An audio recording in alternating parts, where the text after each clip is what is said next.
Assalamualaikum warahmatullahi wabarakatuh. Innal hamdalillah nahmaduhu wa nasta'inuhu wa nastaghfiruh wa na'udzu billahi min shururi anfusina wa sayyiati a'malina.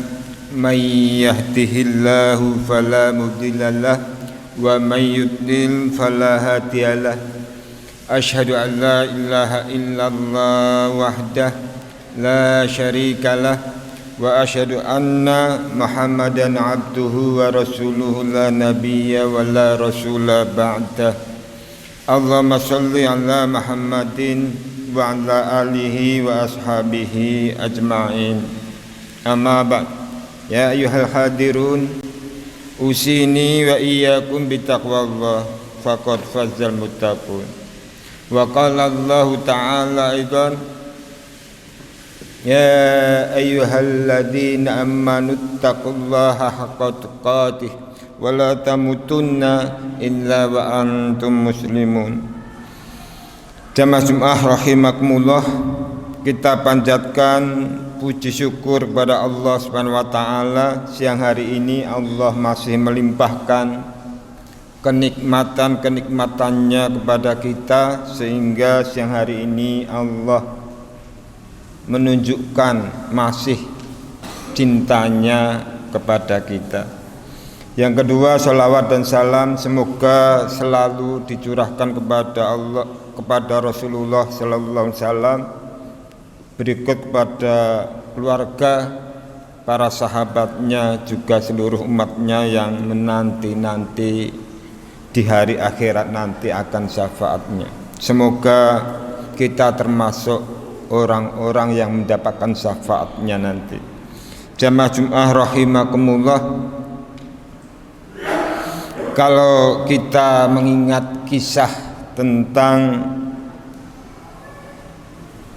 seorang penduduk Yahudi, salah seorang Yahudi yang tinggal di Mesir saat itu, ketika saat itu sebagai kepala negara atau khalifah Umar bin Khattab, di mana negara saat itu sedang membutuhkan proyek, sedang ingin membangun sebuah proyek, tapi di tengah-tengah itu ada salah satu lahan yang itu milik seorang Yahudi. Nah, saat itu kemudian ditawarkan akan dihargai berapa lahan tersebut oleh negara, akan diganti berapapun harganya. Dia minta akan diganti, tapi tidak, oleh orang Yahudi tidak mau diberikan itu lahan itu, karena itu lahan personal. Nah, tapi karena ini adalah untuk kebutuhan negara, lagi-lagi ini kemudian digusur oleh gubernur Mesir saat itu. Kejadian tersebut oleh orang Yahudi dilaporkan oleh khalifah, dilaporkan kepada khalifah. Dari Mesir berangkat berjalan kaki menuju Madinah yang merupakan ibu kota negara saat itu, menemui Umar bin Khattab. Peristiwa itu dilaporkan oleh orang Yahudi itu, bahwa lahannya mau digusur ya Amirul Mukminin. Nah, kemudian ini orang minta keadilan kepada kepala negara, cuma dikasih tulang, suruh mengambil sendiri tulang, kemudian diberikan kepada Umar bin Khattab, digaris lurus tulang itu, tulang unta digaris lurus, hanya untuk diberikan kepada gubernur Mesir saat itu. Kembali orang itu ingin mendapatkan keadilan di kepala negara, justru pulang hanya membawa unta yang digaris oleh kepala negara yaitu Umar bin Khattab. Apa yang terjadi jamaah Jumat rahimat? Setelah sampai kepada gubernur Mesir saat itu, melihat tulang yang diberikan oleh orang Yahudi dari gubernur, dari khalifah tadi, apa? Gemetar luar biasa, ketakutan luar biasa gubernur Mesir. Karena apa? Sudah berperilaku salah. di dalam kitab Nizamul Iqtisadi fil Islam atau ekonomi dalam Islam, kepemilikan itu ada 3 macam. Kepemilikan individu, kepemilikan umum, dan kepemilikan negara. Nah, orang Yahudi itu memiliki lahan. Kepemilikan individu mau dibikin untuk keperluan negara saat itu, tapi dengan paksa. Ini menurut Islam tidak bisa dibenarkan, sekalipun itu untuk kepentingan negara, itu kalau kepemilikan individu. Maka Umar bin Khattab marah luar biasa dan memperingatkan gubernur Mesir, jangan semena-mena lantaran untuk kepentingan negara. Itu. Kemudian gubernur Mesir begitu ketakutan, ini sudah pelanggaran terhadap syariah Islam. Jamaah Jumat rahimakumullah. Bagaimana dengan kondisi sekarang? Kita lihat pembangunan waduk yang ditolak oleh masyarakat begitu, tetap itu dimuluskan. Itu karena untuk kepentingan proyek yang itu sudah terlanjur dijanjikan oleh penguasa kepada para konglomerat untuk membangunnya, yang itu tentu ada hasil di sana bagi mereka. Untuk kepentingan segelintir orang saja harus mengorbankan rakyatnya. Ini sangat jauh dalam sistem kapitalis ini, hanya menguntungkan kapitalisme. Jamaah Jumat rahimakumullah. Contoh lain, pertama kepemilikan individu, yang kedua kepemilikan umum. Pernah ada seorang sahabat di dalam Islam, ketika seseorang itu butuh lahan, oleh Islam diberikan cuma-cuma, termasuk salah seorang sahabat Rasulullah Sallallahu Alaihi Wasallam. Kebetulan saat itu sahabat tersebut kepingin lahan dan diberikan begitu saja oleh Rasul. Cuma ada yang tidak diketahui oleh Rasulullah, yang diberikan itu lahan seperti apa. Kebetulan saat itu langsung diberikan lahan itu oleh Rasul. Ternyata setelah diberikan ada salah seorang sahabat yang lain protes akan hal itu. Ternyata apa? Ya Rasulullah, yang telah engkau berikan itu adalah lahan yang ibaratnya itu sebuah air yang mengalir. Apa? Lahan garam, tambang garam, bukan tambang lautan, tapi garam itu garam gunung, termasuk garam gunung. Itu diberikan oleh Rasulullah begitu saja, diprotes oleh jamaah yang lain. Kemudian Rasulullah bergegas mencabut pemberiannya. Karena apa? Sebuah tambang itu di dalam ekonomi Islam itu adalah kepemilikan umum yang tidak bisa serta-merta itu diberikan oleh individu. Maka dicabut kembali oleh Rasulullah pemberian tersebut, karena itu kepemilikan umum.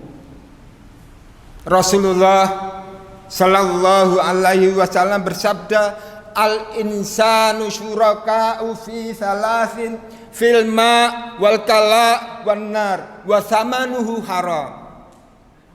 Sabda Rasulullah, manusia itu berserikat dalam 3 hal. Syuraka'u fi thalathin. Pertama, al-ma, sumber pengairan. Yang kedua, al-kala, sumber hutan. Yang ketiga, wanar, sumber energi. Ternyata di dalam Islam sungguh sangat luar biasa, bahwa hal-hal yang menjadi hajatul udawiyah masyarakat itu tidak bisa kemudian dimiliki personal ataupun segelintir orang. Itu dijadikan oleh Allah sebagai kepemilikan umum. Tambang, salah satunya tadi, tambang garam, itu dijadikan oleh Allah sebagai kepemilikan umum. Tapi sekarang tambang, hutan, lautan dikuasai oleh personal segelintir. Ini sungguh luar biasa pelanggaran terhadap syariah Allah. Maka ketika Allah tidak memberikan kesejahteraan, itu sesuatu yang harus dimaklumi. Jamaah Jumat rahimakumullah. Berapa kekayaan alam yang itu menjadi kepemilikan umum, harusnya dimiliki oleh seluruh rakyat, tapi dimiliki segelintir. Banyak sekali, tidak hanya swasta dalam negeri tapi juga asing, sehingga kedaulatan negeri kita yang kita cinta ini sebenarnya tergadaikan oleh para penguasa lewat konglomerat asing. Jamaah Jum'ah Roh inilah sebenarnya diawali dari pelanggaran terhadap syariah Allah, ketentuan Allah. Ingat firman Allah Subhanahu wa taala dalam surah Al-Baqarah ayat 30-an, bahwasanya misi Allah menciptakan kita sebagai sebagai khalifah, pengganti Allah mengurusi urusan di muka bumi ini. Inni ja'ilun fil ardi khalifah wa idz qala rabbuka lil malaikati inni ja'ilun fil ardi khalifah. Sesungguhnya aku ciptakan di muka bumi, akan aku ciptakan di muka seorang khalifah. Khalifah itu apa? Pengganti Allah, wakil Allah dalam mengurusi di muka bumi ini, mengatur sesuai dengan aturan yang Allah tetapkan. Karena apa? Dan firman yang lain, Allah berfirman, wa ma khalaqtul jinna wal insa illa liya'budun. Yang kedua, Allah menciptakan manusia itu untuk hanya taat pada Allah Subhanahu wa taala. Artinya manusia diberikan amanah di muka bumi itu selaku wakil Allah, mengurusi di muka bumi dengan hukum-hukum yang Allah telah tetapkan. Untuk itu insya Allah, kalau memang manusia itu taat pada Allah, yang ditakuti hanya Allah, insya Allah berkah Allah dari langit dan bumi itu akan diberikan sebagaimana la fatahna alaihim barakatim minas sama'i wal ard. Sungguh akan aku berikan, aku limpahkan barokah dari langit dan bumi, tapi syaratnya adalah wattaqau, amanu wattaqau, iman dan takwa. Barakallahu li wa lakum fil Qur'anil azim wa nafa'ani wa iyyakum bima fihi minal ayati wa dzikril hakim. Aqulu qauli hadza wastaghfirullaha innahu wal ghafurur rahim.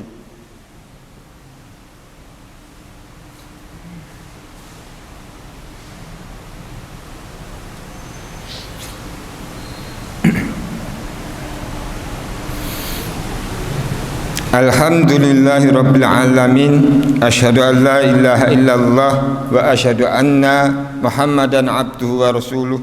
Allahumma salli ala Muhammad wa ala alihi wa ashabihi ajma'in. Amma ba'du. Jamaah Jum'ah rahimakumullah, di penghujung khutbah yang kedua ini marilah kita bermunajah pada Allah Subhanahu wa taala dengan sungguh-sungguh berharap terhadap rahmat Allah, ampunan Allah. Semoga janji Allah bahwa masa-masa kezaliman di dalam masa seperti ini memang telah dikabarkan oleh Allah akan hadir di tengah-tengah tersebut, yaitu mulkan jabriyatan. Tapi ingat sabda Rasulullah selanjutnya, kabar dari Allah lewat Rasul, summa takunu khilafatan ala minhajin nubuwah, akan ditutup kezaliman demi kezaliman terhadap kaum muslimin itu dengan sistem khilafah ala minhajin nubuwah, sesuai jalannya para nabi. Ini akan diberikan oleh Allah. Janji Allah tidak bohong, pasti akan diberikan, tergantung kita termasuk orang-orang yang peduli mau memperjuangkan janji tersebut atau tidak. Tentu kerugian bagi orang-orang yang tidak turut serta dalam perjuangan tersebut. Untuk itu semoga janji Allah betul-betul didekatkan dalam kehidupan kita, sehingga kita merasakan janji Allah yang telah dijanjikan tersebut. Innallaha wa malaikatahu yusholluna 'alan nabi ya ayyuhalladzina amanu shollu 'alaihi wa sallimu taslima. Allahumma fil muslimin wal muslimat wal mu'minina wal mu'minat al ahya'i minhum wal amwat innaka sami'un qaribun mujibud da'wat ya rabbal alamin. Rabbana ighfir lana wa li walidayna warhamhuma kama rabbayana shighara. Allahumma inna nas'aluka dawlatal khilafah على منهاج النبوة تعز بها الإسلام وأهله وتذل بها الكفر وأهله إنك على كل شيء قدير إنك نعم المولى ونعم النصير ربنا آتنا في الدنيا حسنة وفي الآخرة حسنة وقنا عذاب النار سبحان ربك رب العزة عما يصفون وسلام على المرسلين والحمد لله رب العالمين ولذكر الله أكبر.